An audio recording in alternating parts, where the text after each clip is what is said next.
पुनीत पावन पवित्र श्री महापुराण की कथा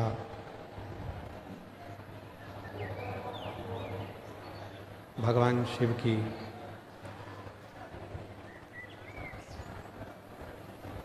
पवित्र पावन कृपा से माघ महीने में ये पवित्र पावन कथा को श्रवण करने का सौभाग्य प्राप्त हुआ है। बड़े भाग्यशाली हैं सभी शिव भक्त भगवान शंकर की जो ये पवित्र पावन कथा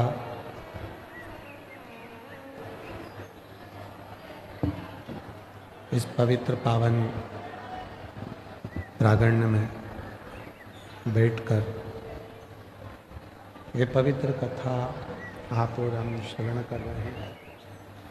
शिव महापुराण की कथा श्रवण करने का सौभाग्य आप और हम सभी को प्रदान किया है।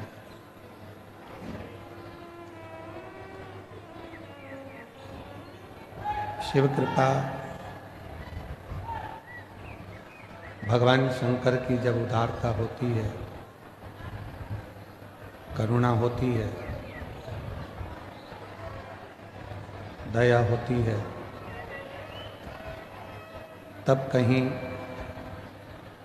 ये पवित्र पावन शिव महापुराण की कथा श्रवण करने का सौभाग्य प्राप्त होता है।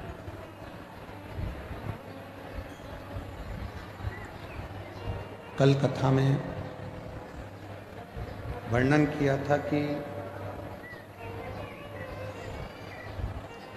जो श्वासों में रमण कर रहे हैं वही शिव है।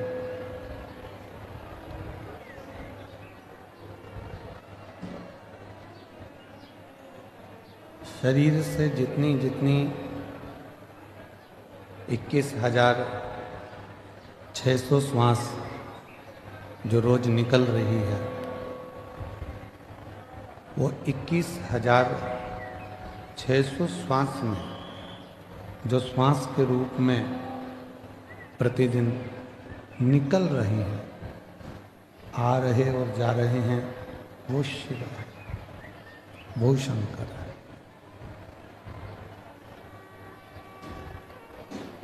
हम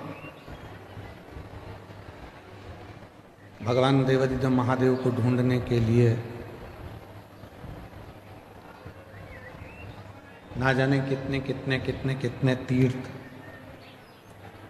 कितने कितने धाम जाते हैं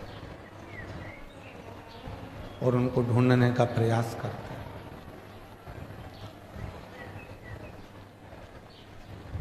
पर शिव महापुराण की कथा कहती है कि शिव को ढूंढने के लिए बहुत दूर हमको जाने की जरूरत नहीं पड़ती। भगवान शंकर को यदि हमें ढूंढना ही है तो एकांत में बैठकर जब हम पंचाक्षर मंत्र नमः शिवाय, षडाक्षर मंत्र ओम नमः शिवाय का जप करते हैं या मुख से श्री शिवाय नमस्तुभ्यम कहते हैं, तो जितनी मौनता में, जितनी शांति में हम शिव को ढूंढने का प्रयास करते हैं, उतनी ही जल्दी शिव हमारी उन श्वासों में से हमको दर्शन जरूर देते हैं।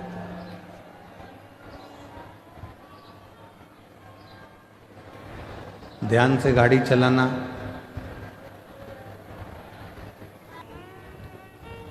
और तेरे मंदिर में आना मेरा काम है, मेरी बिगड़ी बनाना तेरा काम है। जब आप अपना पिता मानकर भगवान शिव में जाकर बैठोगे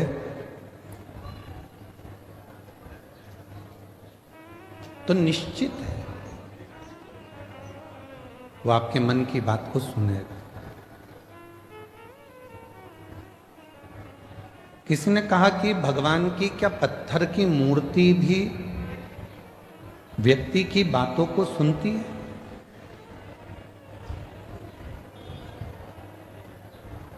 क्या पत्थर की मूर्ति हम जो कहेंगे वो सुनेगी? क्या वृक्ष हमारी बातों को सुनते हैं? क्या पशु पक्षी हमारी बातों को सुनते हैं? क्यों नहीं? एक घर की स्त्री, घर की नारी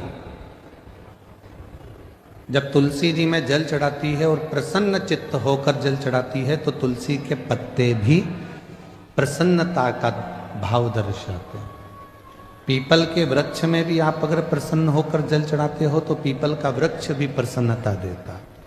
बट वृक्ष में आप प्रसन्न होकर जल चढ़ाते हो तो बट वृक्ष भी प्रसन्नता का भाव देता है। बेलपत्री का छोटा सा पौधा है, उसमें आप प्रसन्न होकर जल चढ़ाइए तो वह बेलपत्र भी प्रसन्नता का भाव देता है।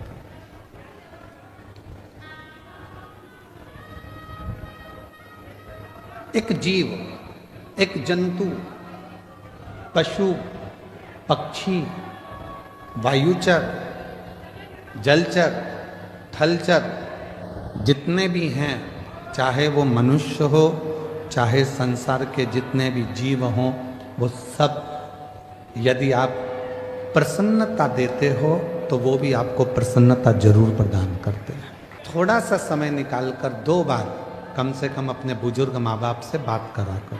समय खराब चल रहा है, दुख की घड़ी है, परेशानी की घड़ी है, कष्ट की घड़ी है, कोई समस्या बहुत ज़्यादा पड़ी हुई है, कोई बहुत दुख की घड़ी में, समस्याओं की घड़ी में लोग घिरे पड़े हुए हैं, कोई समस्याओं की घड़ी में लोग घिरे हुए हैं, तो उस समय पर, उस घड़ी में, उस पल में, उस समय में, उस समस्या की घड़ी में कम से कम उसको 3 बार जाकर मिलना चाहिए।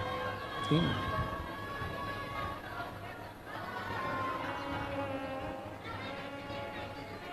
उस समस्या की घड़ी में, उस दुख की घड़ी में, उस परेशानी की घड़ी में कम से कम 3 बार जाकर खड़े हो।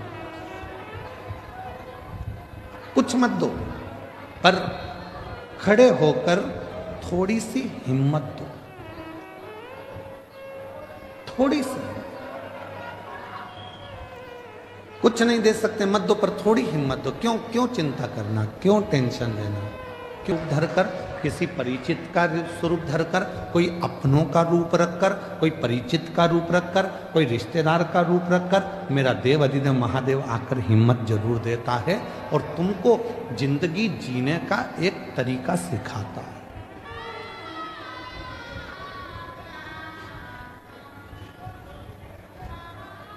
ऐसा नहीं कि संसार में जो जन्मे हैं उनको मौका नहीं मिलता, सबको देता है। एक पशु है, मेरा देवाधिदेव महादेव उसको भी आगे बढ़ने का मौका देता है। एक पक्षी है, मेरा महादेव उसको भी आगे बढ़ने का मौका देता है। एक जीव जंतु है, मेरा महादेव उसको भी आगे बढ़ने का मौका देता है। और एक सांसारिक मनुष्य है, उसको भी आगे बढ़ने का मौका मेरा देवाधिदेव महादेव देता है। ऐसा नहीं है कि मेरे शिव जी मौका नहीं देते।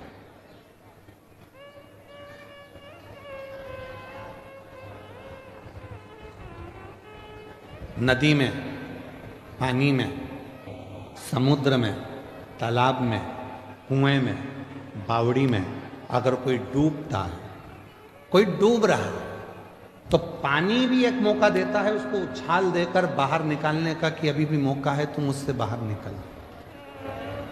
पानी भी मौका देता है।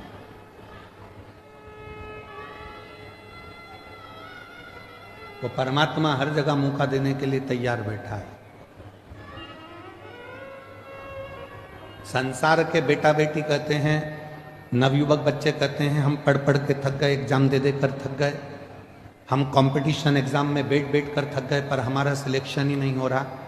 ऐसा नहीं है, तुम देते रहो, मेहनत करते रहो, अपनी पढ़ाई को 4 गुना बढ़ाओ, अपनी विद्वत्ता को 4 गुना बढ़ाओ, अपनी रात दिन एक कर दो, और आखिरी में शंकर भगवान पर शहद लगाकर एक बेलपत्री समर्पित कर कर फिर परीक्षा में जाकर बैठिए, बाबा आपको सफलता जरूर देंगे, आपको सफलता मिलेगी। ऐसा कोई संसार में जन्मा नहीं जिसको परमात्मा ने आगे बढ़ने के लिए मौका नहीं दिया। उड़ने का मौका तो परमात्मा देते ही हैं। और अगर आप लोगों ने देखा हो, हम तो मध्य प्रदेश में रहते हैं, पर हमने वहां देखा है, आप लोगों ने यहां पर देखा है कि नहीं देखा मालूम नहीं, बारिश में एक होती है चींटी, एक होता है चीटा। बोलो बोलो, देखा है कि नहीं देखा? समय एक ऐसा आता है कि भगवान वो चींटी को भी पर दे देता है और चीटे को भी पर देता है कि उड़ ले, तू भी उन्नति की ओर बढ़ ले, तू भी आ। अब जरा विचार करिएगा कि वो परमात्मा जब चींटी को पर भी हैं कि उनको मौका मिलता है तो भी उस मौके का वो फायदा ना उठाकर वहीं की वहीं पड़े रहते हैं और आगे बढ़ नहीं। उसने चींटी को भी पर दिया, उसने चीटे को भी पर दिया कि तू बढ़ ले, आगे बढ़ ले। 7 दिन दिए परमात्मा ने, मौका दिया परमात्मा ने कि मैंने तुझे पर दिए हैं, अभी भी अगर तू विपदाओं में घिरा है, दुख में घिरा है, तकलीफों में घिरा है, कष्ट में घिरा है, परेशानियों में घिरा है, तो तेरे बड़ौदा नगर में भोलानाथ डमरू लेकर आया है और तू डमरू के नाद को, डमरू के शब्द को श्रवण, वो मौका दे रहा। उसके बाद भी अगर हम श्रवण ही ना करें, धारण ही ना करें, तो वो जीवन बेकार।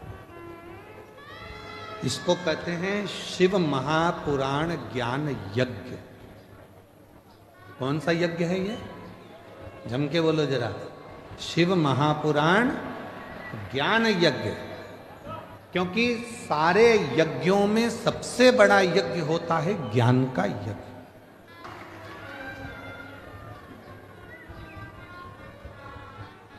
यहां व्यक्ति स्वयं आत्मा से परमात्मा को मिलाने का प्रयास कर रहा है,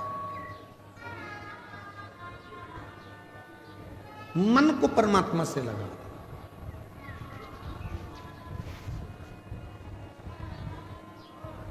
कभी किसी महाराज जी ने अपने प्रवचन में नहीं कहा कि शरीर को परमात्मा से लगाओ। कभी किसी महाराज जी ने, बड़े बड़े संत साधु ने भी अपने अपने प्रवचन में नहीं कहा कि इस तन को परमात्मा से लगाओ।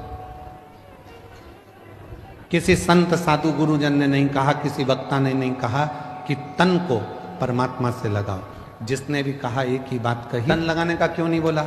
शरीर को परमात्मा से लगाने का क्यों नहीं बोला?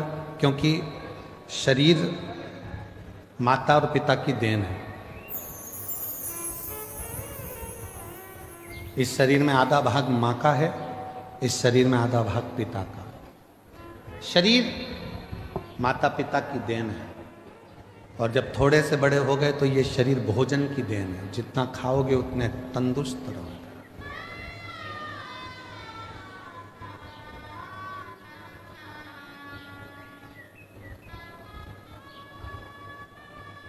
घर, जमीन, जायदाद, पैसा, धेला, शरीर, ये सब दूसरों की देन है, दूसरों। पर उस देव अधिदेव महादेव मेरे शंकर भगवान की देन क्या है? शिव जी ने आपको क्या देकर भेजा था? तो कहा शंकर भगवान ने हमको ये आत्मा, ये मन, ये चित्त देकर भेजा। इसीलिए बड़े बड़े वक्ता हो, चाहे छोटे छोटे कथा वक्ता हो, चाहे कोई संत हो, साधु हो, सन्यासी हो, तपस्वी हो, साधक हो, वो आपसे कहते हैं अपनी आत्मा को परमात्मा में लगाओ, मन को परमात्मा में लगाओ, तन को नहीं, शरीर को नहीं, मन लगाने की बात करते हैं। क्यों? क्योंकि जैसे बच्चा घूम जाता है माँ के पास आता है तो माँ उससे गले लग जाती है। उसी तरह ये आत्मा, ये मन जब संसार में भटक जाता है और जब हम एकांत में बैठकर शिव को भजते हैं, तब वो परमात्मा इस आत्मा को संभाल लेता है और हमें उन्नति के मार्ग पर ले जाकर छोड़ देता है। हम मन नहीं लगा पा।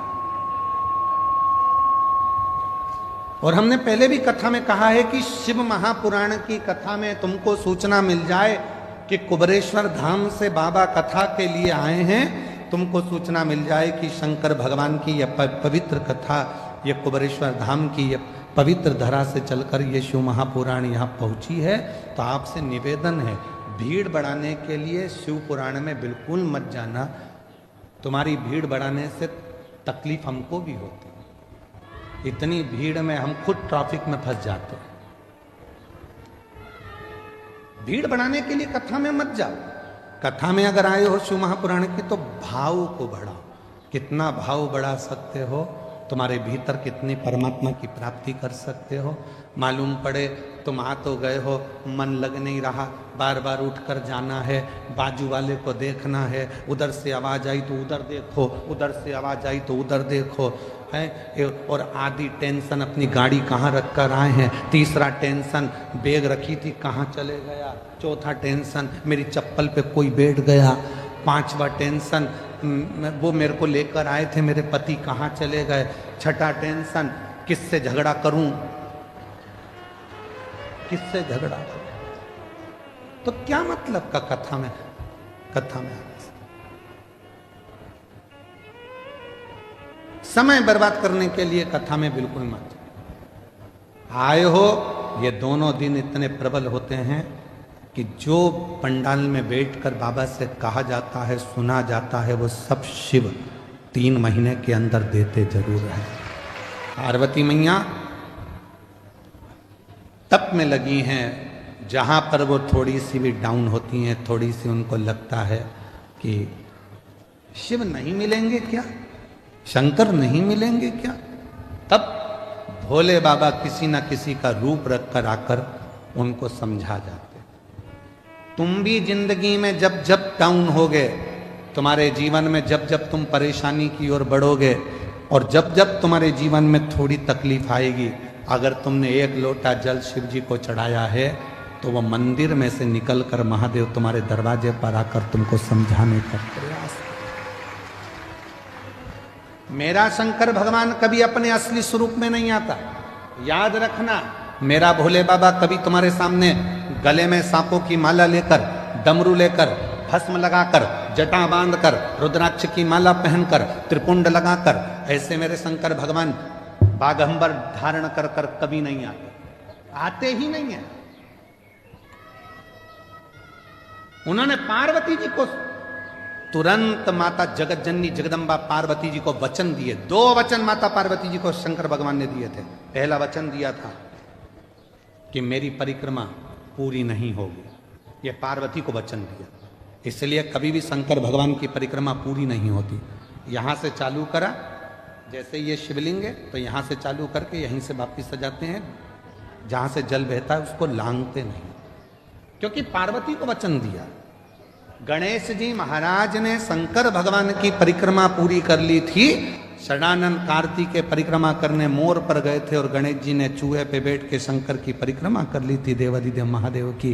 तो भगवान शंकर प्रसन्न होकर वर दे दिए थे कि तुम प्रथम गिनती में गिनाओगे गणेश, सारी दुनिया तुम्हारी पूजन करेगी। तब पार्वती का दिल दुख गया था। पार्वती ने कहा मेरा एक बेटा परिक्रमा करने मोर पर बैठ कर गया, दूसरे ने बुद्धि का परिचय दे दिया, चूहे पे बैठकर तुम्हारी परिक्रमा कर ली तो तुमने उसे वर दे दिया। मेरा एक बेटा तो दुखी होगा ना, माँ तो दोनों बेटे की सोचती है ना, और तुम्हारे लिए एक प्रिय हो गया। भोलेनाथ, आज ये पार्वती अपने पति से वचन मांगती है। मैं जानती हूं कि तुम भोले हो, तुम्हारी कोई भी परिक्रमा करेगा तो तुम उठाकर कुछ भी दे दोगे, इसलिए आज वचन दो कि तुम्हारी कभी भी पूर्ण परिक्रमा नहीं हो। शिव जी ने वचन दे दिया। हो बड़ी वीआईपी गाड़ी में आप लोग घूमते हो, जरा विचार करिए।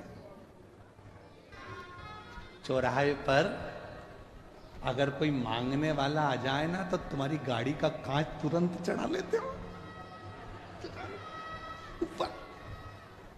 वो थपथपा रही है। अब जरा विचार करिए कितनी विचारणीय बातें हैं। तुमने गाड़ी का कांच चढ़ा लिया,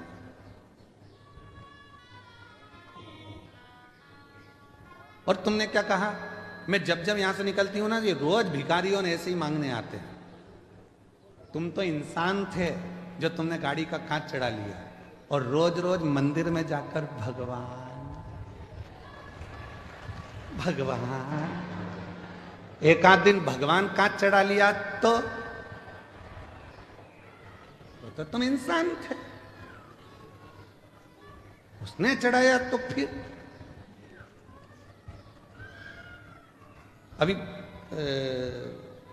छत्तीसगढ़ में एक कोई मंत्री, अब तो नहीं है वो मंत्री, पर उन्होंने बहुत बड़ी बात कह दी थी। उस पर हमारी बात पे कटाक्ष भी हुआ। उन्होंने कहा भगवान को भोग लगा, भगवान को तो राजसी ठाट मिलता है, भगवान के तो कपड़े बदले जाते हैं, भगवान को चांदी की थाली में भोजन मिलता है, भगवान तो भगवान है, खड़े रहते हैं। तो हमने उससे कहा कि एक काम करो, हम भगवान को हटा देते हैं, तुम खड़े हो जाओ। तुम खड़े। बहुत कठिन है महाराज। ये प्रसंग भी एक बार आया है। एक भक्त ने भगवान से कह दिया था, तुम कितने आराम से रहते हो, पंखा चलता रहता है, बढ़िया बढ़िया कपड़े पहन के आशीर्वाद देते रहते हो और मुस्कुराते रहते हो, सोने के जेवर, सोने के आभूषण, चांदी के बर्तन में भोजन, लोग तुम्हारी आरती उतारते हैं। एक दिन भगवान ने कहा कि तू खड़े हो जा मेरी जगह। हाँ, अगर मुझ में सुख दिख रहा है तो तू खड़े हो जा, तो कौन सी बड़ी बात है, हटो। भगवान हट गए। मैं जैसा खड़ा हूं वैसे की वैसी खड़े होना। थोड़ा सा मुस्कुरा, और थोड़ा मुस्कुरा, हल्की सी स्माइल और दे, बस ठीक है। बिल्कुल एक जैसे पांव रख, सामने देखते रहे, बस इसी खड़े रहे।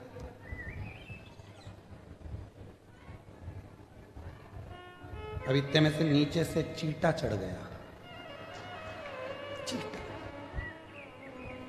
भगवान खड़े थे पास में, हिल मत जाना, ऐसे ही खड़े रहे। मुस्कुरा, अरे काय का मुस्कुराऊं, काट रहा है। भगवान बोले हम भी तो मुस्कुराते, मुस्कुरा।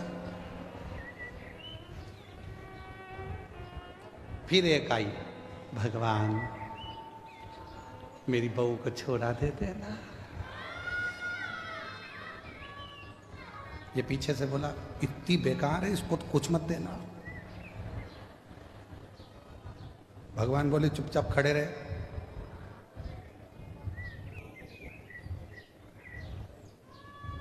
सुबेरे की आरती हुई, पंडित जी ताला लगा के चले गए।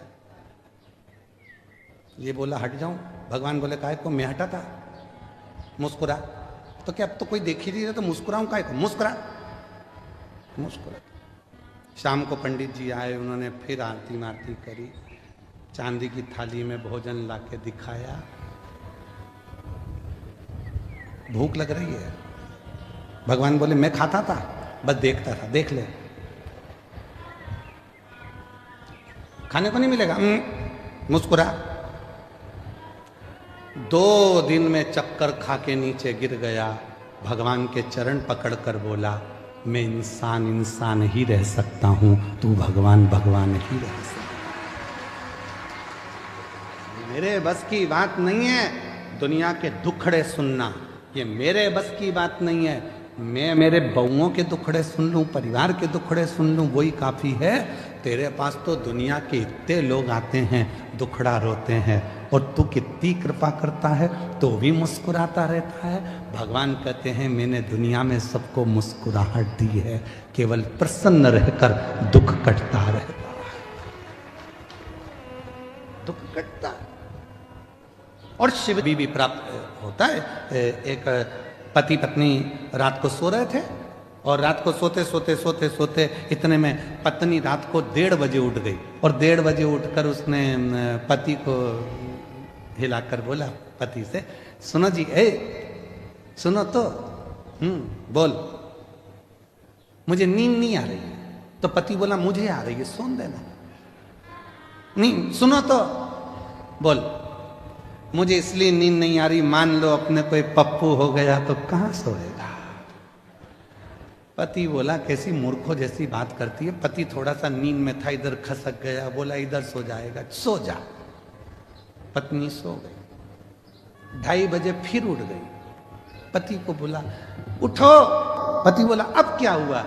मान लो अपने को एक पप्पी हो गई छोटी सी, तो वो कहां सोएगी। पति और खसका, इधर सो जाएगी, मेरे को सो जान दे, सुबह ड्यूटी पे जाना है, तू सो जान दे। पति और खसक गया। 3:30 बजे फिर जग गई, उठो। पति ने पूछा, अब क्या हुआ। अपने को एक और पप्पू हो गया तो वो कहां सोएगा। पति बेचारा और खसका।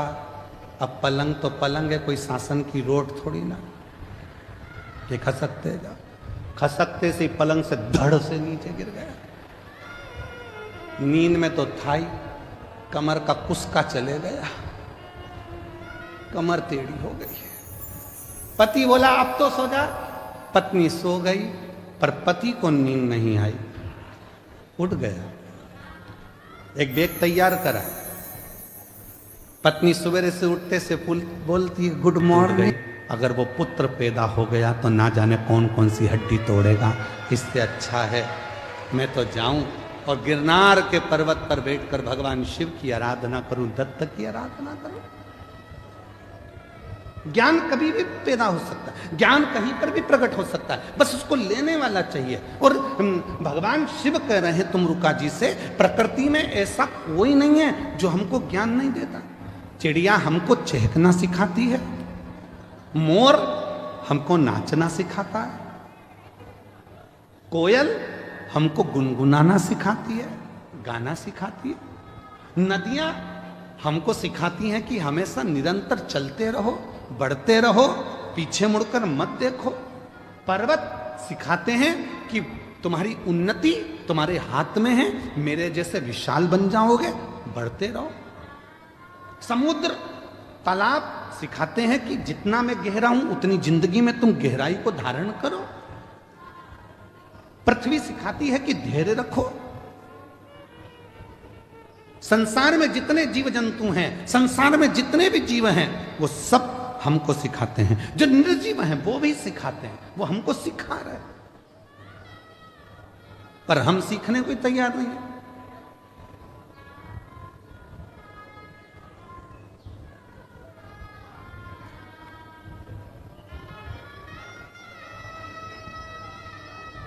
सास कहती है, ये कल की आई हुई बहू की सुनूंगी मैं। सास के मुंह के शब्द रहते हैं कि कल की आई बहू की सुन के चलूंगी, उसकी सुनूंगी। बहू कहती है, मैंने अपने बाप की नहीं सुनी तो तुम्हारी सुनूंगी।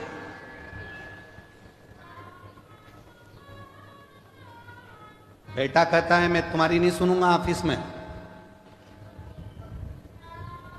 समय है,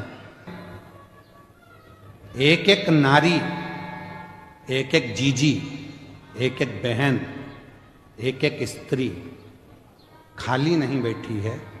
कुछ ना कुछ काम भले वो घर से कर रही है, चाहे बाजार से कर रही है, पर वो पति के साथ कदम से कदम मिलाकर आगे बढ़ रही है।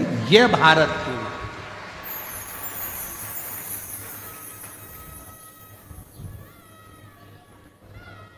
और पति कह दे कि मैं बड़ा, तुमसे बड़ी है वो। क्यों? रोटी बनाती है और रोटी कमाने जाती है। बनाती भी है और कमाने जाती भी है। बहुत अच्छा लगा। कई माताएं घर में ही फाफड़ा बना रही है, पैकेट पैक करके बेच रही हैं। कोई कुछ बना रहा है, कुछ बनाकर बेच रहा है। अभी एक भैया जी आए थे, उनकी धर्म पत्नी वो गाय के गोबर के श्रृंगार कुछ गाय आदि बनाती हैं, गणेश जी बनाती हैं, वो बेच। सबका अपना अपना कर्म। प्रसन्नता है। और कहीं कहीं की ऐसी भी हैं जो बेवकूफ बनाती हैं, ऐसा भी है। काम कुछ नहीं है और पूछो तो जैसे ही काम कुछ नहीं और मायके से फोन आ जाए, बेटा क्या कर रही थी? मम्मी इतना काम इतना काम इतना काम इतना काम, पूछो मती। तो तूने करा क्या बेटा? आज बर्तन वाली नहीं आई क्या? मम्मी आई थी, मांझ के चली गई। तो भोजन बनाने वाली नहीं आई क्या? मम्मी आई थी, बना के चली गई। फिर पोछे वाली नहीं आई क्या? नहीं मम्मी आई थी, पोछा लगा कर चली गई। फिर काम क्या था बेटा? बच्चे स्कूल गए क्या? हाँ। उनका टिफिन किसने बनाया? मम्मी, वो हमारी सासू जी ने बना कर दे दिया था। फिर बेटा काम क्या था जो तू थक गई? मम्मी आज इंस्टाग्राम पर रील अच्छी नहीं आई,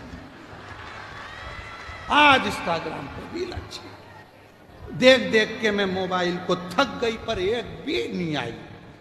थक गई, बस इतना सा काम किया बेटा। तो भी मां कह रही है इतना क्यों लोड लेती है? फेसबुक क्यों नहीं देख लेती है? मां कह रही।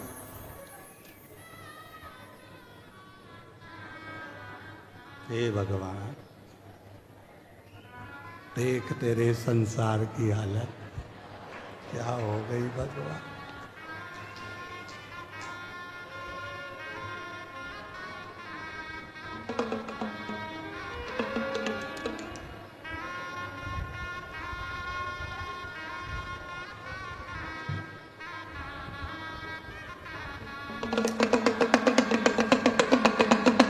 जाग जाओ,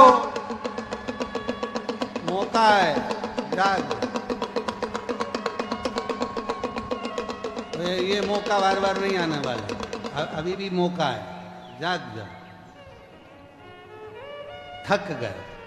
मैं बड़ौदा की मेरी जीजियों को बहुत बहुत प्रणाम कर कर कहता हूं, मेरी जीजियों, आज तुम्हारा भाई इस कथा के पंडाल से बहुत खुश होकर जा रहा है कि मेरी जीजियां रोटी बनाती भी हैं और रोटी कमाती भी। मेरी जीजियां रोटी बनाती भी और रोटी कमाती भी हैं, कदम से कदम मिलाकर साथ चलती। आज मेरी बड़ौदा की जीजियों को देखकर खुश हूं। आज लग रहा है कि मेरे जीजाओं का साला हूं। आज दमदारी है, प्रसन्नता है, आज अच्छा लग रहा है। अब तो तुम्हारी सास भी बुराई करेगी तो छाती तान के कह दूंगा मेरी बहन से मत बोल दियो। दमदारी है।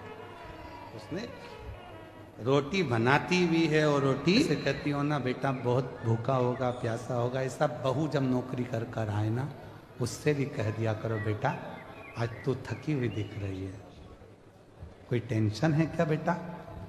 उसको उसकी माँ की याद नहीं आएगी, सास ही माँ बन जाएगी तो उसकी जिंदगी खुश है। मुझे तकलीफ है क्या बेटा? मीठे दो बोल चल, मीठे। आप लोगों श्रवण करे होंगे कि जब दर्शन नहीं मिला था तो अगली बार भगवान शंकर आए तो रूप बदल, रूप।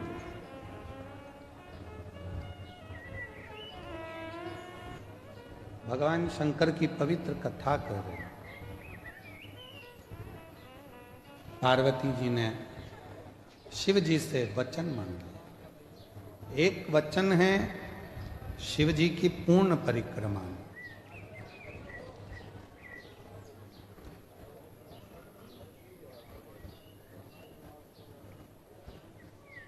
दूसरा वचन है कि अपने स्वरूप को त्याग कर जाओ,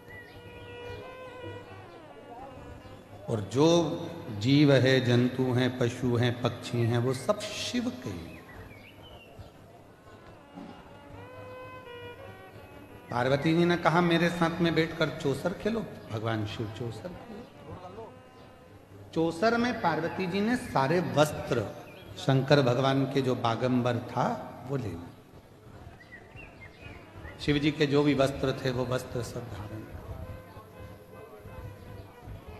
शिव जी नग्न वेशधारी थे। कर्पूर घोरम करुणावतारम संसार सार भुजगे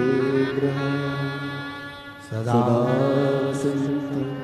हृदयारविन्दे भवं भवामि सहितं नमामि। शिव नग्न वेशधारी होगा, नग्न वेश।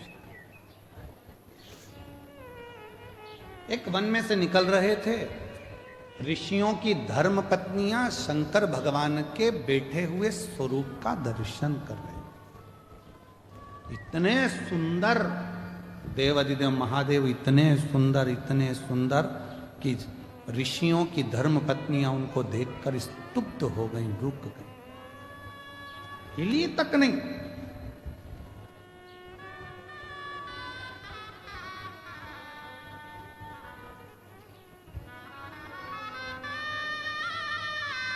इतनी सुंदर है। एक बात बोले, हमारी जीजियों और हमारे जीजाओं, बेटियों बेटाओं, मेरे बुजुर्ग माँ बाप, सही में तो शिवजी अगर तुम्हारे सामने आ जाए ना तो तुम पहचान तो नहीं पाओ। उसको पहचानना कठिन, बहुत कठिन। किस रूप में आता है, कब आता है, कैसे आता है,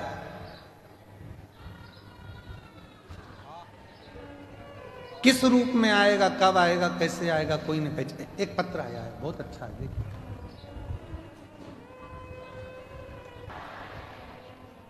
सारी समस्या का हल श्री शिवाय नमस्ते। वो कृपा कर सुख दे। शिवजी का स्वरूप देखा ऋषि पत्नियों ने, बड़े सुंदर था। स्तुब्ध रह गई, खड़ी की खड़ी रह गई। पति ढूंढते ढूंढते आए और उन्होंने जो अपनी पत्नियों को लेकर गए, गुस्सा आ गया पतियों को। ऋषियों ने पहचाना नहीं भोलेनाथ जी कि ये शंकर भगवान। और ऋषियों ने एक विचार करा, ना जाने कौन पुरुष आया है और हमारी घर की स्त्रियां उसको देखकर उसकी ओर आसक्त हो गई। आया तो है पर वो जीवित ना बचे, उसके लिए कृत्य किया जाए। जिस मार्ग से वो निकल कर जाएगा उस मार्ग में एक खड्डा खोद दिया जाए।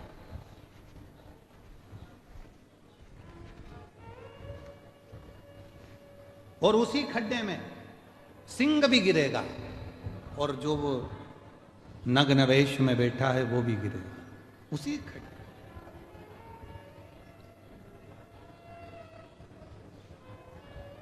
भोले बाबा जा रहे थे, उनकी तो लीला थी, खड्डे में गिर गए। एक सिंह को अग्नि की मशाल के द्वारा ऋषियों लेकर आए और उस खड्डे में गिरा दिया। बाघ सिंह भी उस खड्डे में है और मेरा शिव भी उस खड्डे में है। बाघ तो खाने के लिए शिव जी की ओर जो आया, शंकर भगवान उसकी ओर देखकर मुस्कुरा दिए। मुस्कुरा। दुनिया की हम सूरत की कथा में एक बात कही थी, आज फिर कह रहा है। लड़ाई होती है ना तो जूता चलता है, चप्पल चलती है, डंडे चलते हैं, बंदूक की गोली चलती है, थप्पड़ चलते हैं, सब कुछ चलते हैं। पर एक बात याद रखना, ना बंदूक की गोली चले, ना डंडे चले, ना जूते चले, ना चप्पल चले, ना घूसा चले, ना थप्पड़ चले, अगर ये जीवान ना चले। जितनी भी लड़ाई होती है ये जीवान के कारण होती है। अगर जीवान ना चले तो ना डंडे चलेंगे, ना जूता चलेगा, ना चप्पल चलेगा, ना बंदूक की गोली चलेगी, ना कुछ। बोलो बोलो, सही है कि गलत? जो कुछ भी चलता है वो जीवान से चलता है। जिभ्या चलना बंद हो तो कुछ चल रही। सिंह दिखा सामने, शिव जी मुस्कुरा दिए। शेर ने आक्रमण करा, शंकर भगवान ने उसको पछाड़ा। सिंह को जब मारने लगे तो शेर हाथ जोड़कर बोलता, मैं पशु हूं, मेरा स्वभाव है, जो मेरे सामने आएगा मैं उसको खाऊंगा। मैं सिंह हूं, मेरा स्वभाव है, जो मेरे सामने आएगा मैं उसको खाऊंगा। जैसे मेरा स्वभाव है आपको खाना, उसी तरह आपका भी तो स्वभाव है अपने भक्त को क्षमा कर देना। वो स्वभाव तो आपका है, क्षमा करना, दया करना, करुणा करना। आप करुणा करिए, दया करिए, क्षमा करिए।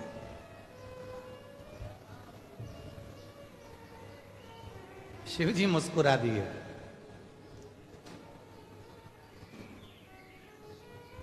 क्या चाहते हो? मैं मरूं आपके हाथ से, मैं आपका स्पर्श हो जाए तो मैं आपके साथ जिंदगी भर रहूं। मैं नहीं रह सकता तो मेरी खाल आपके तन पर डले। शिव जी ने उसी बाघ की खाल को तन पर पहन लिया। शिव का नाम बागेश्वर महादेव हो गया।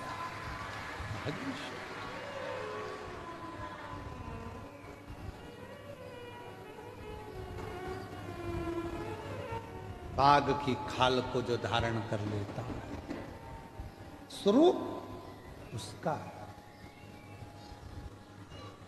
दुनिया को लगता है कि शिव जी से मांगेंगे शंकर भगवान सुनेंगे, ना सुनेंगे, देंगे ना देंगे। पर शिव पुराण की कथा कहती है एक बच्चे ने जिस कर्म को कर कर हम उस परमात्मा के सम्मुख में पहुंच जाए, हम परमात्मा के सामने पहुंच जाए। और शिव महापुराण में वेद व्यास जी वर्णन करते हैं कि वो एक कर्म ऐसा है, सत्कर्म।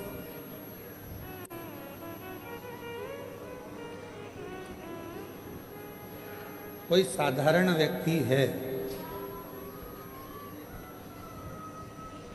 उसको शिक्षा की जरूरत है।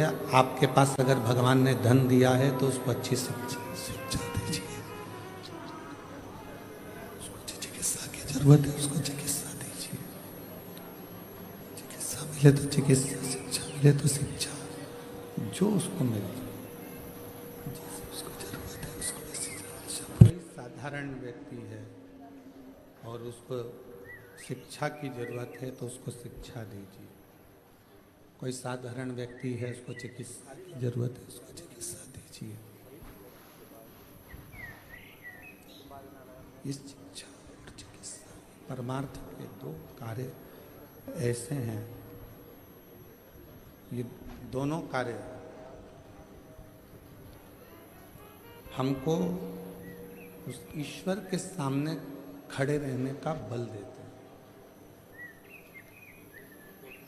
शिक्षा भी देती है, चिकित्सा भी देती है। ये दोनों, शिक्षा और चिकित्सा, ये दोनों हमको उस परमात्मा की साक्षीकरण में खड़े रहने का बल प्रदान करते, बल देते।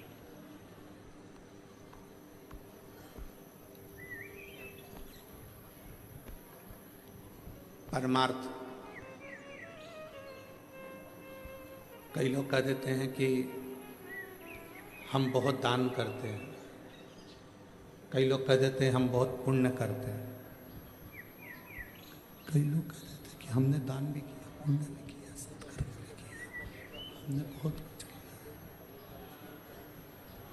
दान भी कर रहे हैं।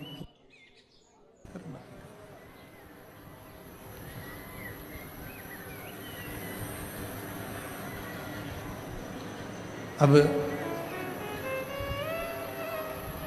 शिव पुराण की कथा कहती है, भगवान शंकर का चरित्र कहता, शिव तत्व कहता,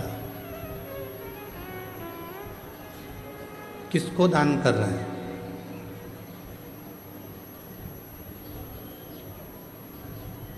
कहाँ पुण्य कर रहे हैं? सत्कर्म कर रहे हैं बताया जाए, कहाँ पुण्य है, कहाँ सत्कर्म है, कहाँ दान है, कहाँ कर्म।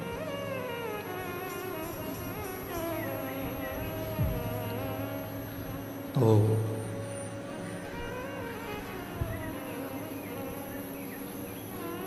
बेटी को कई माताएं कह देती हैं, कई जीजियाँ कह देती हैं, कई बहनें कह देती हैं, कई भाई कह देते हैं कि हम, बेटी आती हैं, बहन बेटियाँ आती हैं तो हम उनको साड़ी दे देते हैं, वस्त्र दे देते हैं, आभूषण दे देते हैं। ये भी हमने दिया तो दान कहलाए, ये भी दान है।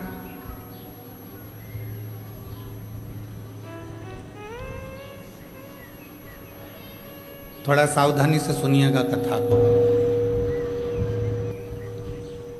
तुम्हारी बहन आ रही है, तुम्हारी बेटी आ रही है और उसको तुम कुछ दे रहे हो, वो दान नहीं कहलाएगा, वो उसका हक कहलाएगा।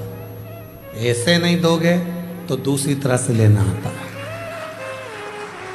उसको दान नहीं कहेंगे। बहन को कल साड़ी दिला दी तो तुमने सोचा कि मैंने उसको साड़ी दिला दी है, तो तुमने सोचा कि मैंने उसको दान कर दिया, उसको बस तो तुमने दान कर दिया, उसको आभूषण दिला दिए तो दान कर दिया।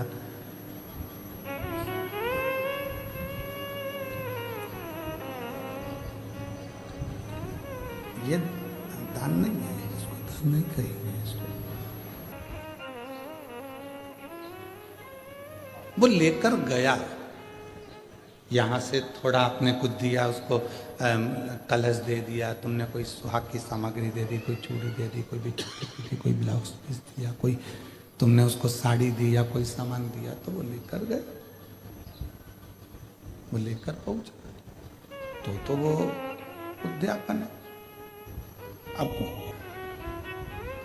तुमको मालूम है कि अगर मैं उद्यापन करूंगी तो मुझे ननद को तो बुलाना पड़ेगा, मम्मी नहीं मानेंगी।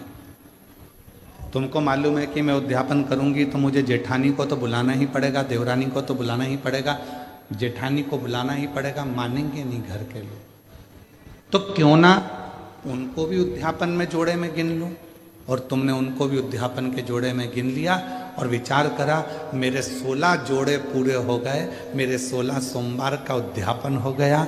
अब भगवान शंकर मुझे फल देंगे। शंकर जी सोचे, जितनी चतुर तू है उससे चौगना चतुर मैं हूं।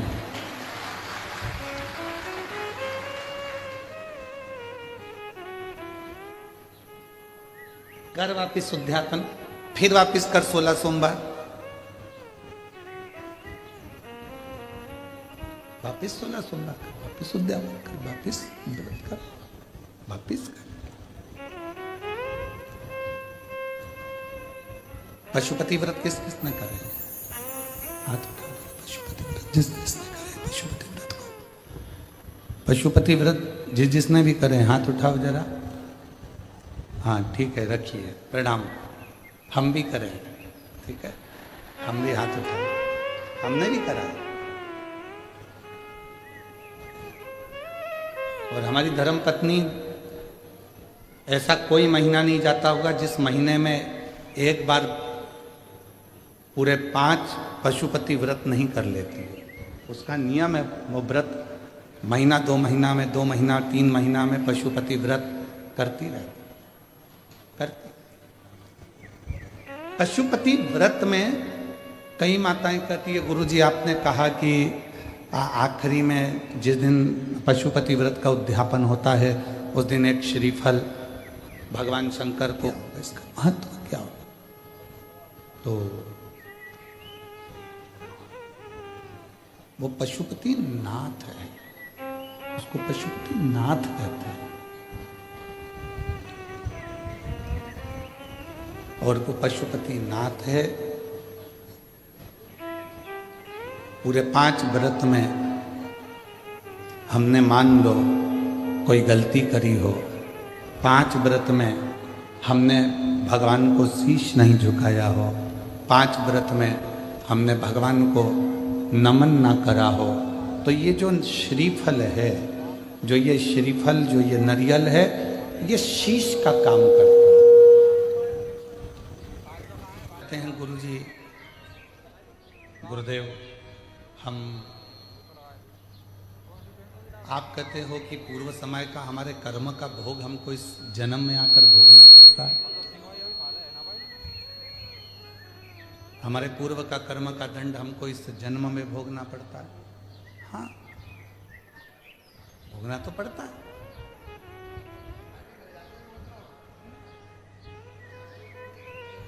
पहले जब हम छोटे थे,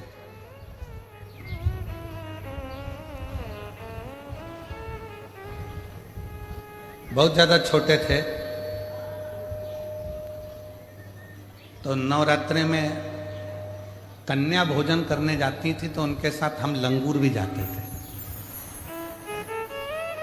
और यहाँ पर कई जीजाउन बैठे होंगे, कई लड़के बैठे होंगे, वो भी बचपन में चले जाते होंगे। भले वो नहीं कह रहे तो क्या हुआ, पर हम तो कह रहे हैं ना, हमारी कथा तो हमको सुनाने में क्या दिक्कत है। उनको शर्म आती होगी कि हमने क्या कन्या भोज में कन्या के साथ बैठकर भोजन कर, हमने तो किया। पर जिन जिन के यहाँ भोजन करने जाते थे वो आंटी इतनी चतुर होती थी ना,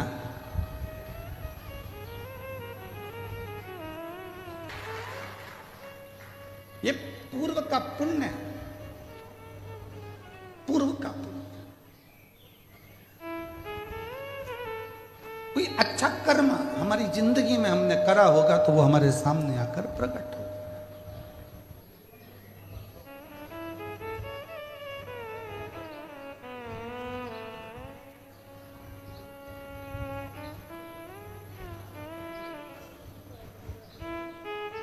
किसी ने पूछा, गुरुजी बहू कौन से कर्म से मिलती है? हमने कहा गाय को रोटी खिलाने से। अच्छा, हाँ, पूर्व जन्म में गाय तुम्हारे दरवाजे पर आती थी, तुम्हारे दरवाजे पर खड़ी रहती थी रोटी के लिए, तुम रोटी लाकर देती थी, वो खा लेती थी। दूसरी बार फिर आती थी, तुम रोटी नहीं देती थी, घर के लोग कहते थे अभी तो दी थी, अभी तो दी थी, और उसको डंडा उठाकर चिल्लाकर भगा देते। बस वो ही गाय तेरे घर बहू बन के आई। सुबह की चाय दे देती है बहुत अच्छे से, दिन की मांग के दे, मांग के। अरे मम्मी अब भी तो पी थी तुमने, सबकी चाय बनाऊंगी तो क्या तुम्हारी भी बनाऊंगी? ये तो अब भी सर्विस से आए, नौकरी से आए, इनकी बनाऊं कि तुम्हारी बनाऊं? बस अगर उस समय पर रोटी 2 बार भी दे देती तो 2 बार चाय भी मिल जाती। 2 बार पूर्व कर्म, पिछला हिसाब बना।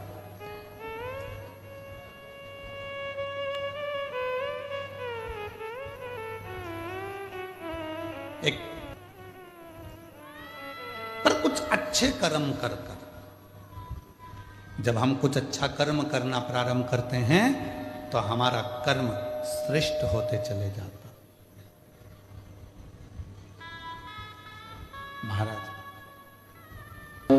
कोई पिछले जन्म के अच्छे कर्म मुझे बाबा तेरा साथ मिला।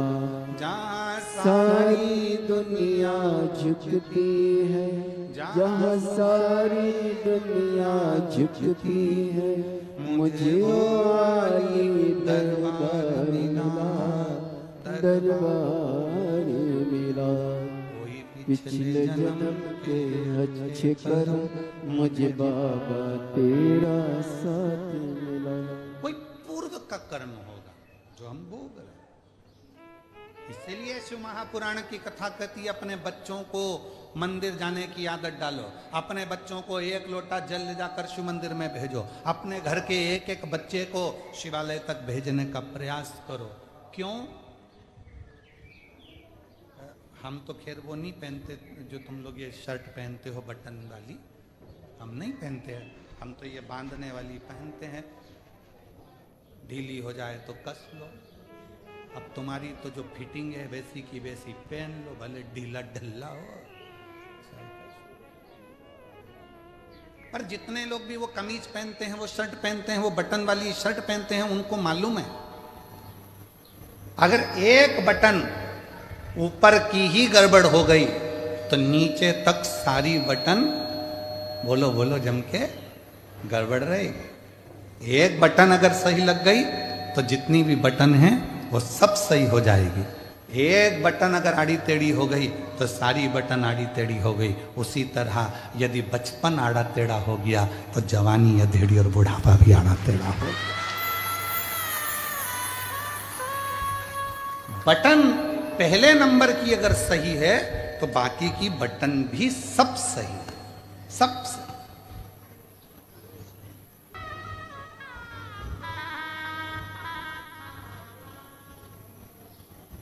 पर दुनिया के लोग ना जाने क्या आज के समय में लोगों को हो गया, परेशानी अपने माथे पर लेते जाते हैं। जरा जरा से बच्चे कह देते हैं मैं पढ़ाई से परेशान हूं। लड़कों से पूछो तो, उनकी माओं से पूछो तो कि बच्चों के विवाह से परेशान हूं। पति से पूछो तो कि पत्नी से परेशान हूं। पत्नी से पूछो तो ये बहरू से परेशान हूं। पति से, मां से पूछो तो कि बच्चों से परेशान हूं। मतलब आज के जमाने में, आज के समय में प्रत्येक व्यक्ति ने परेशानी को अपना दामन में बांध कर रखा है। प्रत्येक व्यक्ति ने परेशानी को अपने पल्लू में बांध कर रखा है।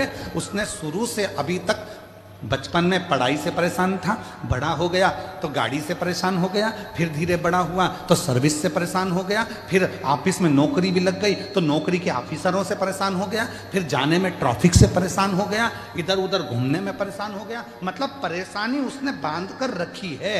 तो ये परेशानी मिटेगी कैसे? उसको मिटाने का कोई दूसरा साधन नहीं है। आप खुश रहना प्रारंभ कर दो, प्रसन्न रहना प्रारंभ कर दो और ये मन में मान लो जो शिव करेगा वो सब अच्छा करेगा, तो परेशानी अपने आप मिटती चली जाएगी। आपने बना के क्या रखा है, मैं इस बच्चे से इतनी परेशान हो गई गुरुजी, बिल्कुल नहीं सुनता, बिल्कुल नहीं सुनता, परेशान हो गई। अभी से बच्चों से परेशान हो, मतलब परेशानी को तुमने अपने अंदर बांध कर रखा है, परेशानी को तुमने पकड़ कर रखा। ना तुमने बुलाया है ना तुम बुला सकते हो। ये तो उसका डमरू बजता है तो कोई चल कर आता है।